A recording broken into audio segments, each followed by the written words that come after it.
اعوذ باللہ من الشیطان الرجیم بسم اللہ الرحمن الرحیم الحمد للہ رب العالمین والصلاة والسلام علی سید الانبیاء والمرسلین حبیب الہ العالمین ابی القاسم محمد صلی علی محمد وعلی آلہ الطیبین الطاہرین سیما بقیۃ اللہ فی الارضین قال اللہ تعالی فی کتابہ الکریم بسم اللہ الرحمن الرحیم ونريد أن نمن على الذين استضعفوا في الأرض ونجعلهم أئمة ونجعلهم الوارثين. درود بھیجے گا محمد و آل محمد. اللهم صل على محمد و آل محمد. خدا تعالی نے جتنی بھی نعمتیں دی ان سب کا ہم سے حساب لینا ہے. نعمتوں میں سے ایک نعمت ہماری زندگی کے اوقات ہیں. ایک ایک گھنٹے کا ہم سے حساب لے گا. ہم نے اپنی زندگی کہاں خرچ کی ہے. اگر آپ نے اور میں نے زندگی میں مثال کے طور پر 8 گھنٹے کاروبار میں لگائے ہیں، صرف یہ کافی نہیں ہے کہ وہ ہم سے یہ پوچھے گا کہ تم نے کیسے کمایا، کہاں خرچ کیا. یہ بھی پوچھے گا کہ زندگی کا نیٹ آؤٹ پٹ کیا تھا. جو 8 گھنٹے کاروبار کیا ہے کس چیز کا کاروبار کیا ہے، کیا فائدہ ہوا اس کاروبار کا، یہ سوال بھی کرے گا. معمولاً یہ پہلو ہمارے ذہن سے رہ جاتا ہے کہ وقت کا بھی سوال کرے گا. ہم یہ سمجھ رہے ہوتے ہیں وہ ہم سے یہ پوچھے گا کہ وہ جو کمایا تھا وہ حلال تھا یا حرام تھا. یہ بھی پوچھے گا. یہ بھی پوچھے گا کہ وہ جو حلال کمایا تھا اب اس کا ہوا کیا. پھر اس پر فرض کیجئے میں نے اپنی زندگی میں کوئی ایسی چیز کمائی، خریدی، بیچی حلال جس کا زندگی میں کوئی فائدہ نہیں تھا، تو میری زندگی کا نیٹ آؤٹ پٹ کیا ہوا؟ ایک ایسی چیز کا بیچنا جس کا کوئی فائدہ نہیں تھا. قیامت کے دن جواب دینا مشکل پڑ جائے گا. تو ہمیں یہ بھی سوچنا پڑے گا کہ زندگی کا نیٹ آؤٹ پٹ کیا ہے. ابھی مثال کے طور پر آپ نے 1 گھنٹہ گزارا، لگ بھگ 1 گھنٹہ مغرب کی اذان سے لے کر اب تک آپ نے خدا متعال کی یاد میں وقت گزارا. جو ابھی ہم نے دعائے کمیل پڑھی، یہ خود وہ وقت ہے جو ہمیں کہیں آخرت میں پہنچائے. صرف ایک سوال باقی رہ گیا ہے، وہ یہ کہ یہ وقت صحیح گزرا ہے یا نہیں گزرا. مثلا ہم نے نماز پڑھ لی، ہم نے دعائے کمیل پڑھ لی، اس کا کوئی اثر ہونا ہے یا نہیں ہونا ہے. ظاہر ہے کہ اگر یہ عبادت ہے تو عبادت کا تو اثر ہونا چاہیے. پھر جو میں پہلے بھی عرض کر چکا ہوں، اگر یہ چیز کوئی ایسی چیز ہے جس کا کوئی اثر ہی نہیں ہے تو پھر فائدہ کیا ہوا. اب دعائے کمیل کا بھی کوئی اثر ہونا چاہیے، نماز کا کوئی اثر ہونا چاہیے. میں نے سوچا ہے کہ آج انشاءاللہ نماز کے اوپر بات کروں، چونکہ ان قبلت ما سوا، اگر یہ قبول ہو جائے تو سب قبول ہوتا ہے. تو اگر نماز صحیح ہو جائے تو میرا اپنے خیال ہے کہ بہت ساری زندگی کے مسائل صحیح ہو جاتے ہیں، پھر ہدایت ملنا شروع ہو جاتی ہے. تو چند منٹ نماز کے بارے میں آرائز پیش کریں گے. درود بھیجے گا محمد و آل محمد پر.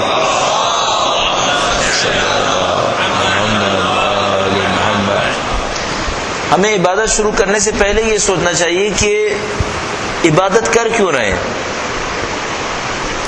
اس کا مطلب کیا ہے. مثلا ہم کہہ سکتے ہیں کہ نماز، یہ دعائے کمیل، یہ سب ذکر خدا ہے. ذکر کا مطلب کیا ہوتا ہے؟ ذکر کسے کہتے ہیں؟ ذکر کا مطلب ہوتا ہے یاد دلانا.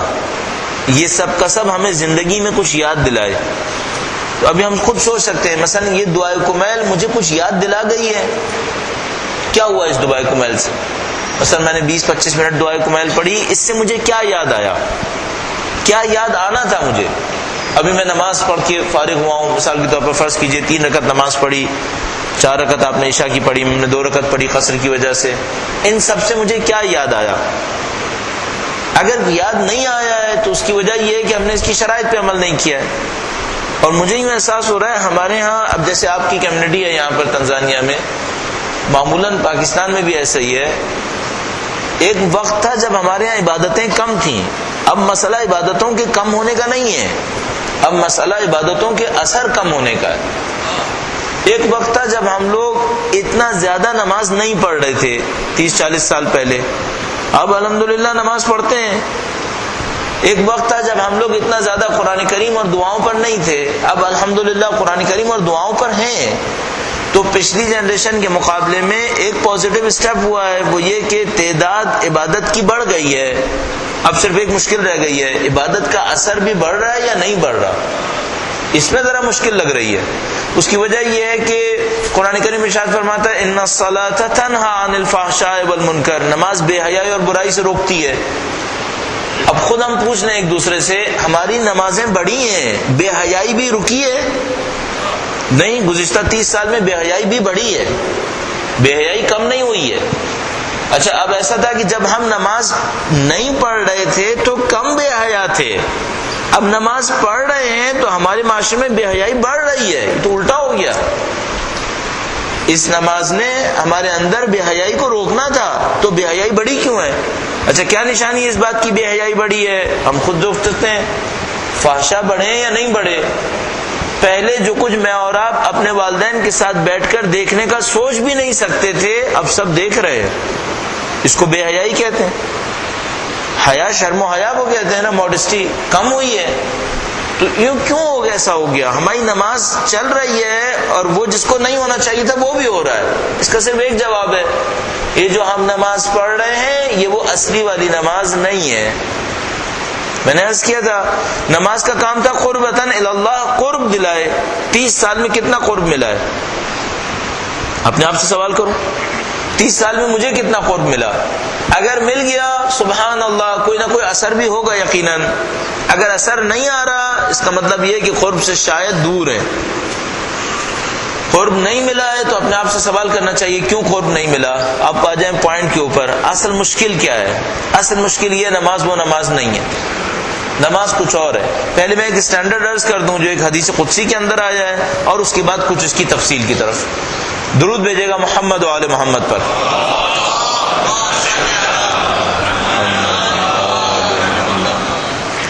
چند روایات ایسی ہوتی ہیں جو انسان کے دل کو جا کے لگ جاتی ہیں۔ میں روایات کو حفظ کرنے کے معاملے میں بہت کمزور آدمی ہوں، لیکن کچھ روایات ایسی ہوتی ہیں جو انسان کے دل کو لگ جاتی ہیں، یاد رہ جاتی ہیں۔ ان میں سے ایک روایت نماز کے بارے میں یہ روایت ہے۔ ایک روایت میں جس کو حدیث قدسی کہتے ہیں، خدا تعالیٰ نے حضرت موسیٰ سے کہا اے موسیٰ مجھے 3 چیزیں دے دو، نماز میں سے 3 چیزیں دے دو۔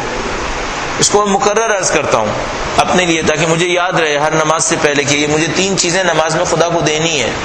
ایک، اپنے بدن سے خضوع دو۔ بدن سے خضوع کا مطلب ہے جب انسان کسی کو کھڑا ہوا دیکھے تو لگے کہ یہ اپنے مولا کے سامنے کھڑا ہے۔ اس کی مستحبات ہیں، جب آپ کھڑے ہیں، میں اور آپ کھڑے ہوں تو ہمارے پاؤں کے درمیان فاصلہ برابر کا ہو، کھڑے ہوں تو ہمارے ہاتھ زانوں کے اوپر ہوں، کھڑے ہوں تو تھوڑی سی گردن جھکی بھی ہو، بدن کے اندر حرکت نہ ہو، تاکہ دیکھنے والے کو یہ اندازہ ہو کہ یہ ایک نوکر ہے، غلام ہے، اپنے مالک کے سامنے کھڑا ہوا ہوا۔ اگر ہاتھ یوں پھیلے ہوئے ہیں، میں یوں کر کے ادھر ادھر بھی کر رہا ہوں، ہل جل رہا ہوں، اس کا مطلب ہے میں نے ابھی تک یہ نہیں سمجھا کہ میں خدا کی بارگاہ میں کھڑا ہوں۔ یہ ایک مشکل ہے۔ بس پہلی چیز جو حضرت موسیٰ سے مانگی وہ یہ تھا کہ تمہارے بدن میں سے خضوع مجھے دے دو۔ دوسری چیز، اور تمہارے دل میں سے خشوع۔ دل کا خشوع کسے کہتے ہیں؟ ایک ہم کہتے ہیں خوف، کوئی آدمی کسی سے ڈرے کہ نقصان پہنچائے گا، اس کو ہم کہتے ہیں خوف۔ کوئی آدمی کسی کا احترام کرے کہ یہ میرا بزرگ ہے، اس کو کہتے ہیں خشوع۔ شدت احترام کو خشوع کہتے ہیں۔ بس دل کے اندر شدت احترام ہو کہ میں جس کے سامنے کھڑا ہوں یہ وہی ہے جس کے سامنے مجھے میدان حشر میں کھڑا ہونا ہے، یہ وہی ہے جس نے مجھے خلق کیا ہے، یہ وہی ہے جس نے مجھے نعمتیں دی ہیں، یہ وہی ہے جس کو مجھ سے حساب بھی لے گا۔ یہ بھی سوچنا ہوگا۔ من قلبک الخشوع، اے موسیٰ اپنے دل میں سے خشوع مجھے دے دو۔ اور آخری چیز، وَمِنَ الْعَيْنِ الدُّمُوعُ، اور اپنی آنکھوں میں سے آنسو مجھے دو، آنسو دو۔ شہید دستغیب نے ایک چھوٹی سی کتاب لکھی تھی خاشعین کی نماز، اردو میں ترجمہ تھا خاشعین کی نماز، انگلش میں بھی ہوا ہوگا میرے خیال میں alislam.org پہ ہوگی یقیناً۔ اس میں انہوں نے ایک اچھا جملہ لکھا، بہت اچھا جملہ لکھا، فرمایا نماز میں سے بس وہ قبول ہے جس میں خدا پہ توجہ ہو، بس۔ تو اگر میں نے 3 رکعت نماز 10 منٹ میں پڑھی امام جماعت کے پیچھے، 2 منٹ توجہ تھی، بس 2 منٹ کی قبول ہے، باقی قبول نہیں ہے۔ دوبارہ پڑھنی ہے، شاید دوبارہ پڑھنا واجب نہیں ہے، واجب اتر گیا ہے، لیکن نماز قبول نہیں ہوئی ہے۔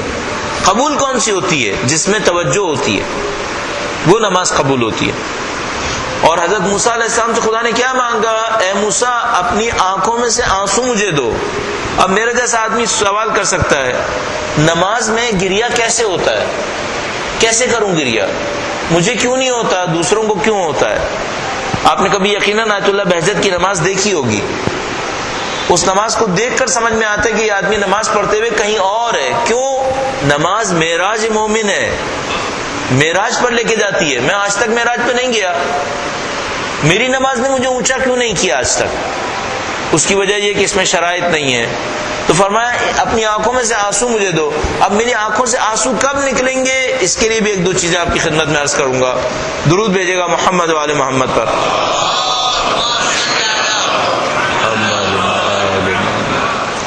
اگر نماز میں دو باتوں پر مسلسل توجہ دیں تو آنکھوں سے آنسو نکل سکتے ہیں۔ دو باتوں پہ مسلسل توجہ دیں۔ ایک یہ سوچیں کہ ہم خدا کے سامنے کھڑے ہیں، خدا دیکھ رہا ہے۔ مسلسل اس بات کو سوچیں کہ خدا دیکھ رہا ہے، خدا کے سامنے کھڑے۔ دوسری بات یہ کہ جو جملے کہہ رہے ہیں کم از کم ان کو سوچیں کہ یہ خدا سے کہہ رہے ہیں۔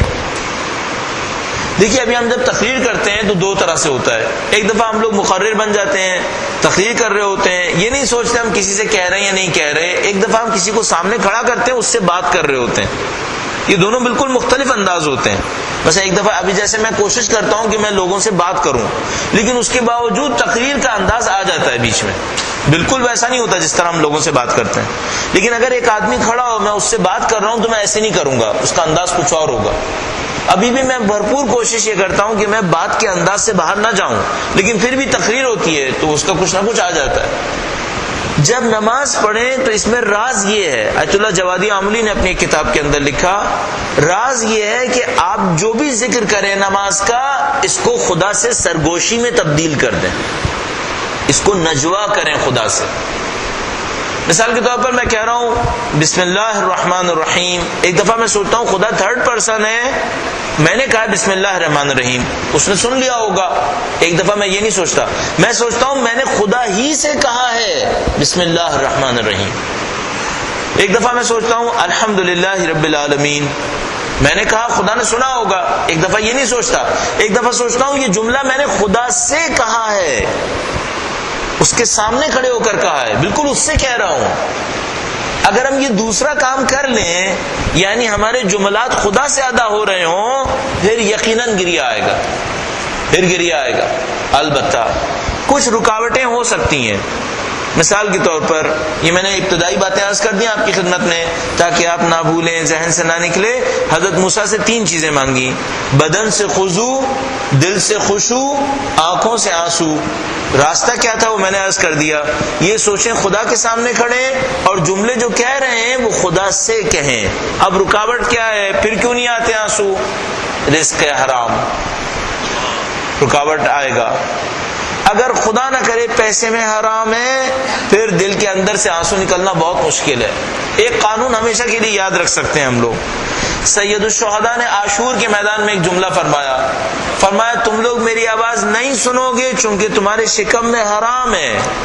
اس کا مطلب ہے اگر کسی کے شکم میں حرام ہو تو امام مظلوم جو سامنے کھڑا کہہ رہا ہے اس کی آواز بھی سنائی نہیں دیتی۔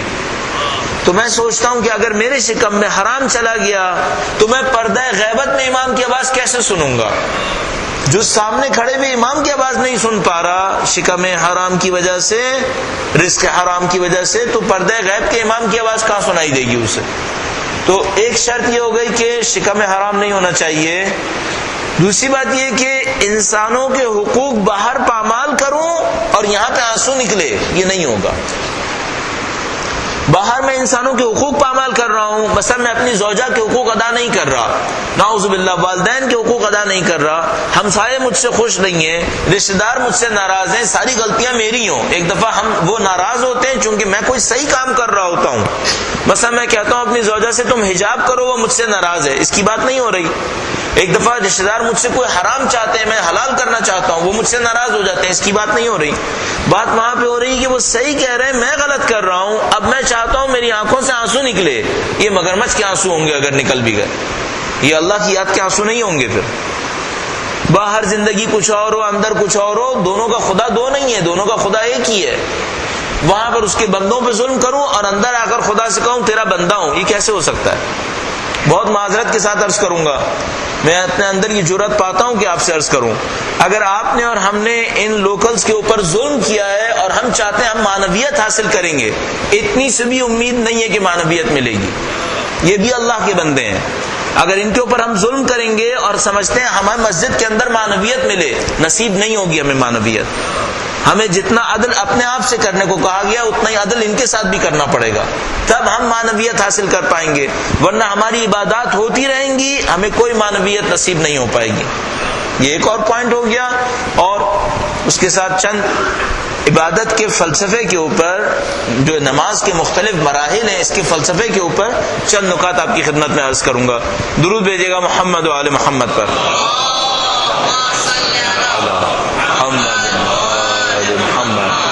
بس کئی باتیں ہو گئیں اور مجھے ڈر یہ ہوتا ہے کہ ہم لوگوں کی میموری اتنی شارپ نہیں ہے، ہم لوگ باہر نکلتے ہی سب کچھ بھول جاتے ہیں. تو میں بار بار ریپیٹ بھی کر رہا ہوتا ہوں تاکہ ایسا نہ ہو کہ میری محنت ضائع جائے. گرچہ ضائع نہیں جانی چاہیے، خدا قبول کرے گا انشاءاللہ آپ کی اور ہماری محنتوں کو. بدن سے خضوع، دل سے خشوع، آنکھوں سے آنسو. خدا کے سامنے خدا سے بات کریں، بندوں کے حقوق ادا کریں، رزق حلال ہونا چاہیے. آنسو نکلیں گے، پھر آنسو نکلیں گے. اچھا، اب نماز کے تمام اعمال کے پیچھے حکمتیں ہیں، اس کو ہم فلسفہ نماز کہہ سکتے ہیں. البتہ ہمیں نہیں معلوم اصل فلسفہ کیا ہے، لیکن روایات کے اندر جتنا آیا ہے اس سے ہمیں کچھ پتہ چلا ہے. یہ سب بھی ہمیں سوچنا پڑے گا. اگر ہم نہیں سوچیں گے ہماری نماز اچھی نماز نہیں ہوگی. بالکل ایسے جیسے ایک آدمی حج کر کے چوتھے امام کی خدمت میں حاضر ہوتا ہے، ان کے نام پر درود بھیجیں محمد و آل محمد.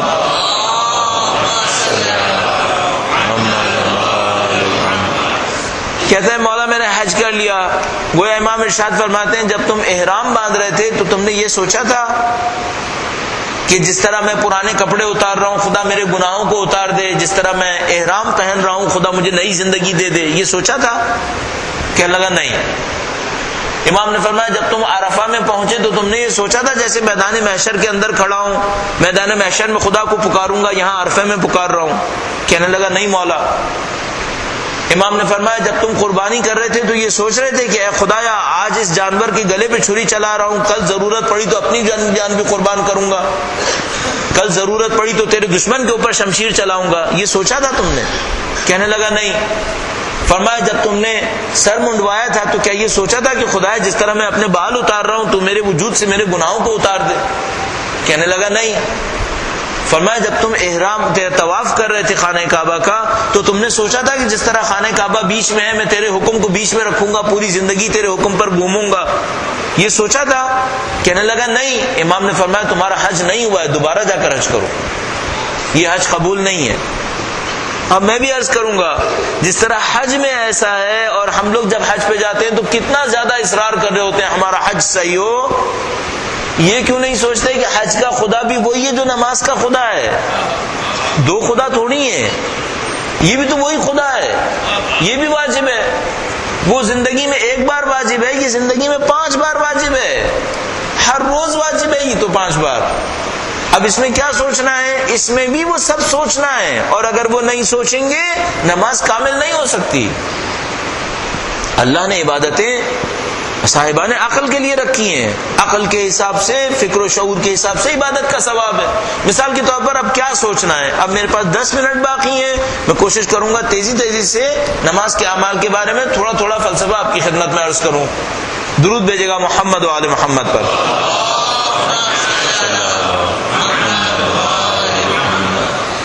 اگر ان فلسفوں پہ توجہ دیں گے تو کیا ہوگا؟ ہماری نماز میں ترقی آئے گی، پھر آنکھوں میں آنسو بھی آئیں گے، پھر اللہ کے نزدیک نماز قبول ہوگی. جب نماز قبول ہوگی باقی اعمال بھی قبول ہوں گے. ایک بات ہمیشہ ذہن میں رکھ سکتے ہیں ہم اور آپ،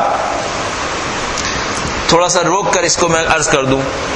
مثلا فرض کریں ایک بچے کا امتحان اناؤنس ہو رہا ہے، ایگزام کا ریزلٹس اناؤنس ہو رہے ہیں، اب رزلٹ اناؤنس ہوا ہے اور اس کو مثال کے طور پر اس نے ٹاپ پوزیشن لی ہے، یہ جو رزلٹ اناؤنس ہوا ہے یہ ابھی کی محنت کا نتیجہ ہے یا اس محنت کا نتیجہ ہے جو اس نے ایگزام کے دوران کی تھی؟ یہ اس محنت کا نتیجہ ہے۔ یہ آج کیا ہے؟ آج رزلٹ ہے۔ نماز کے اندر توجہ ٹیسٹ نہیں ہے، رزلٹ ہے۔ کس بات کا رزلٹ ہے؟ جو دو نماز کے درمیان کیا اس کا رزلٹ ہے۔ اگر دو نمازوں کے درمیان میں نے گناہ کیے، اب میں لاکھ کوشش کروں توجہ نہیں ہو سکتی۔ یہ توجہ انعام ہے، یہ امتحان نہیں ہے۔ یہ توجہ انعام ہے، یہ ریوارڈ ہے۔ اگر کوئی اچھی زندگی گزارے گا دو نماز کے دوران، اس کو خدا انعام دے گا۔ کیا انعام دے گا؟ نماز میں توجہ دے گا۔ اور اگر کوئی دو نمازوں کے درمیان اچھی زندگی نہیں گزارے گا، فحشا بھی دیکھتا ہے، انسانوں کے ساتھ برائیاں بھی کرتا ہے، پیسے اور انسانوں کے اوپر ظلم بھی کرتا ہے، سب کام کرتا ہے، اور کیا یہاں پر آ کر توجہ دوں گا؟ نہیں ہو سکتا۔ یہ دین خدا لفظ پہ نہیں ہے، دین خدا فکر پر ہے۔ دین خدا لفظ پہ نہیں ہے، دین خدا عمل کے اوپر ہے۔ دین خدا منمانی پہ نہیں ہے، دین خدا تسلیم کے اوپر ہے۔ جب تک اپنے آپ کو تسلیم نہیں کریں گے خدا متعال کے سامنے، ہم دین حاصل نہیں کر سکتے۔ باقی سب کیا ہے؟ باقی سب ظواہر ہے۔ ظاہر میں سب ہوتا ہے، کتنی نمازیں سب پڑھتے ہیں، کتنوں کی قبول ہوتی ہے۔ اب ہم نماز پڑھنے کھڑے ہوئے، کہاں سے شروع کریں؟ میں نے عرض کیا پہلے تو یہ دیکھیں دو نمازوں کے درمیان کیا کیا ہے، پہلے اس پر ایک استغفار کریں کہ خدا دو نمازوں کے درمیان نہیں معلوم صحیح کیا یا غلط کیا، معاف کر دے۔ اگر کوئی غلطی سمجھ میں آتی ہے تو اس کو سوچیں کہ میں صحیح کروں گا، اللہ کے حضور استغفار کریں، ورنہ معاملہ صحیح نہیں ہوگا نماز کا، نماز کبھی بھی آگے نہیں بڑھ پائے گی۔ اب آپ اور میں کھڑے ہوئے، ہم نے کہا اللہ اکبر، ہمارے پاس روایت موجود ہے، فرمایا اگر کوئی اللہ اکبر کہے اور اللہ کی عظمت جلالت اس کے ذہن میں نہ آئے تو اس کی تکبیر اس کے منہ پہ مار دی جاتی ہے کہ تم نے خدا کی اہانت کی ہے، تم نے تکبیر نہیں کہی ہے، تم نے خدا کے ساتھ مذاق کیا ہے۔ جب اللہ اکبر کہیں تو اللہ کی عظمت ذہن میں آنا چاہیے، ورنہ کس بات کی تکبیر کہی ہے؟ ہم نے کہا اللہ اکبر، اللہ بزرگ ہے، اللہ کی عظمت ہے، جلالت ہے، سوچا ہی نہیں ہے، تو پھر اللہ اکبر کیا ہوا؟ یہیں سے معاملہ خراب ہونا شروع ہو جاتا ہے۔ بس اللہ اکبر کہیں، سوچیں خدایا تو عظیم ہے۔ یہ ہاتھ اٹھانا کیا ہے؟ یہ ہاتھ اٹھانا اعتراف ہے، خدایا اعتراف کرتے ہیں تو بزرگ ہے، اللہ اکبر، عظمت کو سوچیں، اعتراف ہے۔ یہ نہیں سوچیں گے لفظ ہے، پھر اس میں اندر جان نہیں ہے۔ ابھی میں یہی سوچتا ہوں، ہم لوگ حج کرتے ہیں، ہم کہتے ہیں لبیک اللہم لبیک، ساری دنیا کا کفر اپنے سیٹلائٹس ہمیں کرائے میں دیتا ہے کہ اپنا حج پوری دنیا کو دکھاؤ۔ حضرت ابو ذر زمانے میں جب وہ خانہ کعبہ کے اندر گئے، انہوں نے کہا میں کہوں گا لا الہ الا اللہ محمد رسول اللہ، اے اللہ کے نبی اچھا ہے؟ فرمایا اچھا ہے۔ لوگوں نے کہا لوگ بہت ماریں گے، کہا کوئی پرواہ نہیں، میں مار کھا لوں گا، کوئی مسئلہ نہیں۔ انہوں نے کہا اللہ اکبر، لوگوں نے مارنا شروع کیا، بڑی مشکل سے بچایا۔ میں سوچتا ہوں کل ایک زمانہ تھا ہم کہتے تھے اللہ اکبر، کافر ہمیں مارتے تھے، آج ہم کہتے ہیں اللہ اکبر، کافر ہمیں سیٹلائٹ کرائے میں دیتے ہیں، کہتے ہیں پوری دنیا کو بھی دکھاؤ، ہمیں پرواہ نہیں ہے۔ کافر بیوقوف ہو گئے کیا؟ نہیں، وہ بیوقوف نہیں ہے، ہماری تکبیر میں جان نہیں ہے، ان کو پتا ہے اس تکبیر سے کچھ نہیں ہونے کا، بولنے دو ان کو، کہنے دو، تو وہ سب ہمیں کرائے پہ دے دیتے ہیں، کہتے ہیں چلو جاؤ دکھاؤ، خوش ہو جاؤ، کچھ نہیں ہو سکتا، تم لوگ کچھ نہیں کر پاؤ۔ کب کر پائیں گے؟ جب تکبیر کے ساتھ عظمت سوچیں گے، جب میں خدا سے کہوں گا خدا تو بزرگ ہے، میری زندگی حقیر ہے تیرے سامنے، سب کچھ تیرے سامنے تسلیم ہے۔ کاش ایسا ہو جائے۔ اللہ اکبر کہا، اس کے بعد ادب کیا ہے؟ میں نے عرض کیا ادب آپ کی خدمت میں، ہاتھ زانوں پر ہوں، گردن تھوڑی سی جھکی ہوئی ہو، توجہ خدا نے متعال کی طرف ہو، ہم پڑھے خدا سے سرگوشی کرے، اصل لہجہ بدل جائے گا، ٹون چینج ہو جائے گا۔ میں خود اپنے اندر دیکھتا ہوں، جب میں خدا سے کہہ رہا ہوتا ہوں تو میرا لہجہ کچھ اور ہوتا ہے، جب میں اپنے آپ سے کہہ رہا ہوتا ہوں لہجہ کچھ اور ہوتا ہے۔ پھر دوبارہ اللہ اکبر کہا، رکوع میں گئے، اب مصلحت کیا ہے؟ اب میں خدا تعالی کے سامنے ادب یہ ہے کہ رکوع کا ادب یہ ہے کہ کمر برابر ہو اور سر اتنا پلین ہو جیسے کمر کے ساتھ جھکا ہوا ہے، کمر کے ساتھ ایک سطح میں ہے، آنکھیں اپنے پاؤں کی طرف رکھیں تاکہ مؤدب انسان کی طرح ہو۔ اس کے بعد یہ جو گردن نکلی ہوئی ہے اس کی کیا نشانی ہے؟ یہ سوچتے ہوئے ہے کہ خدایا تیری راہ میں گردن کٹانے کو تیار ہوں، میری زندگی میرے لیے نہیں ہے، میری زندگی تیرے لیے، میری گردن تیرے دین کے لیے حاضر ہے، ضرورت پڑی گردن کٹاؤں گا۔ پھر کھڑا ہوا، اللہ اکبر، سمع اللہ لمن حمیدہ، خداوندا تو سننے والا ہے، اگر میری حمد اس قابل ہے تو سن رہا ہوگا، اور اگر میری حمد کسی قابل نہیں ہے تو پھر کیا کہہ سکتا ہوں؟ سمع اللہ لمن حمیدہ، اللہ اکبر۔ اب جو سجدے میں جائے تو اپنے آپ کو کہے کہ خدایا میں تیرا ذلیل بندہ ہوں، میں اپنی ذلت کا اظہار کرنے کے لیے آیا ہوں۔ ہمارے پاس ایک روایت ہے جس کے اندر مولا امیر المومنین سے سوال ہوا، مولا 2 سجدے کیوں ہیں جبکہ رکوع ایک ہے؟ ان کے نام پر درود بھیجیں، محمد و آل محمد۔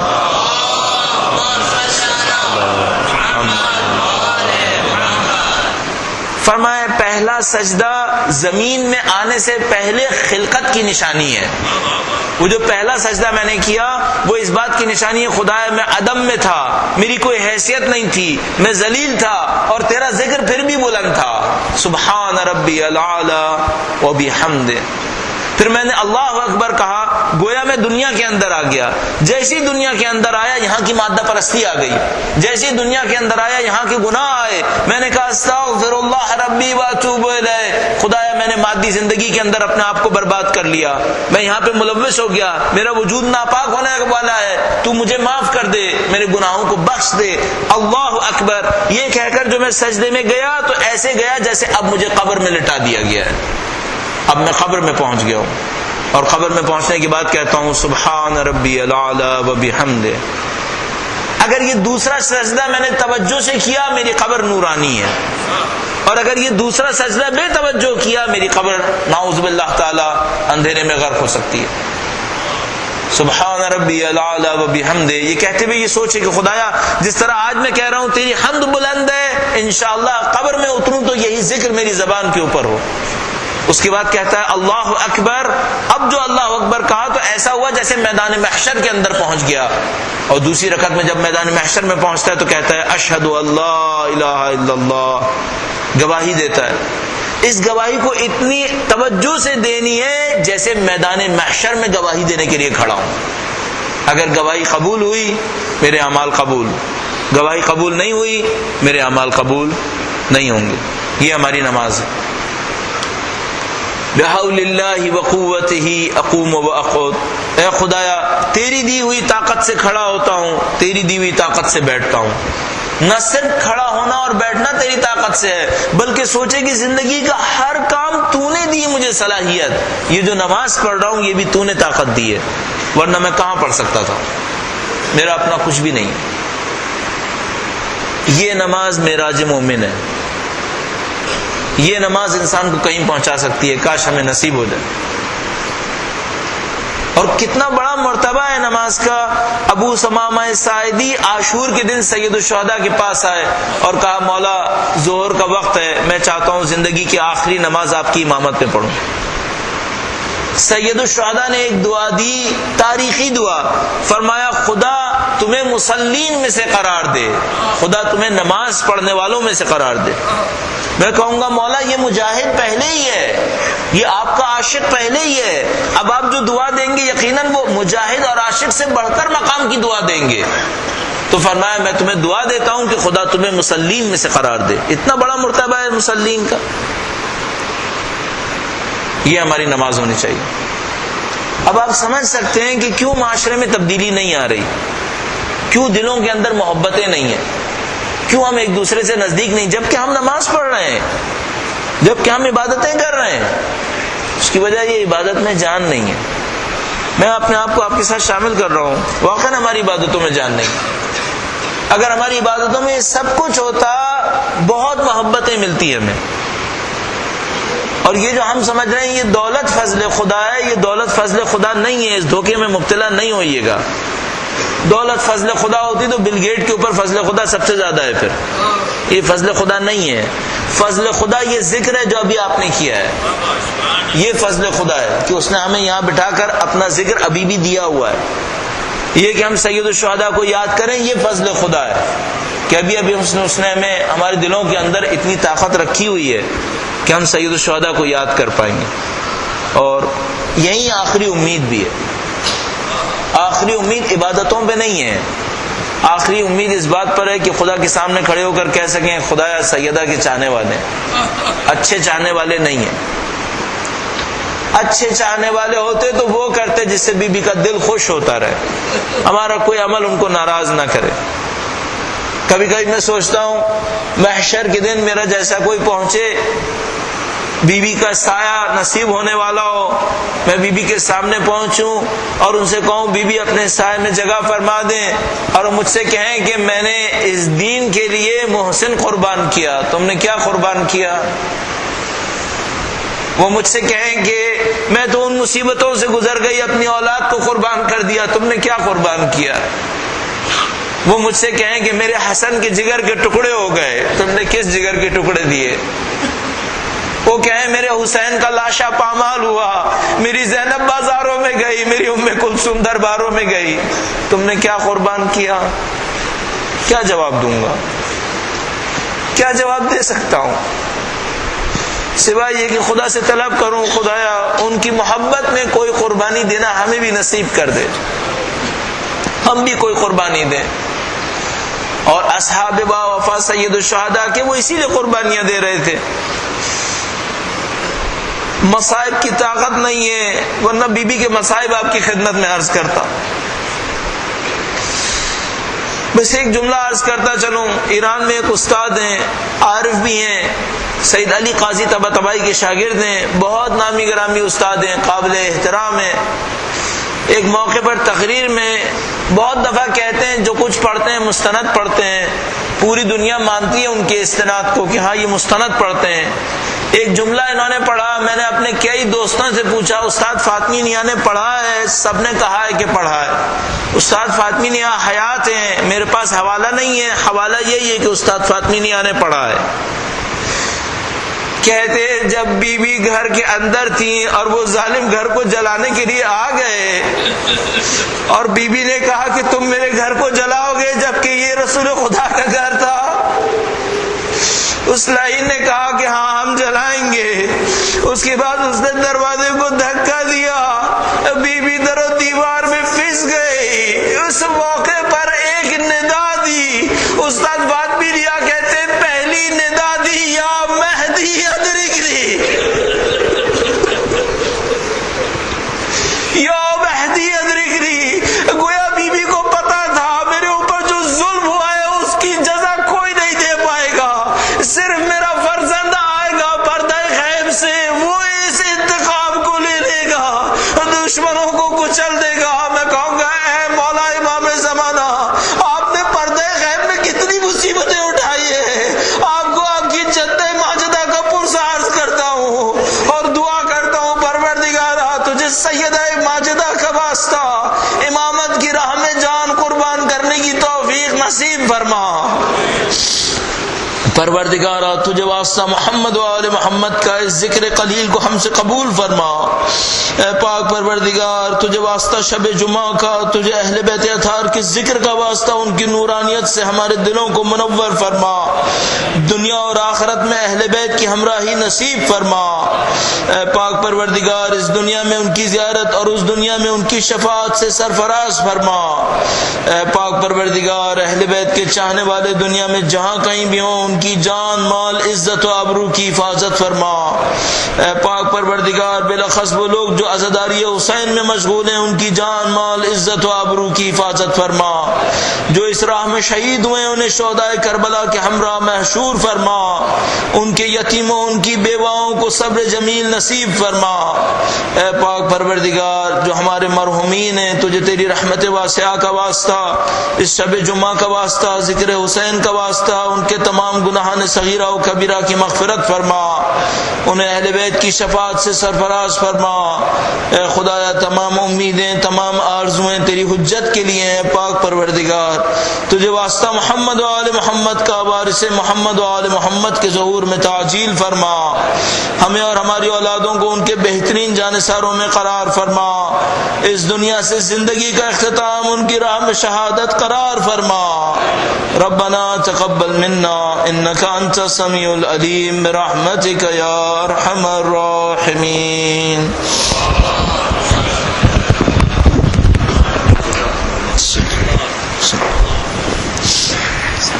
سمجھو.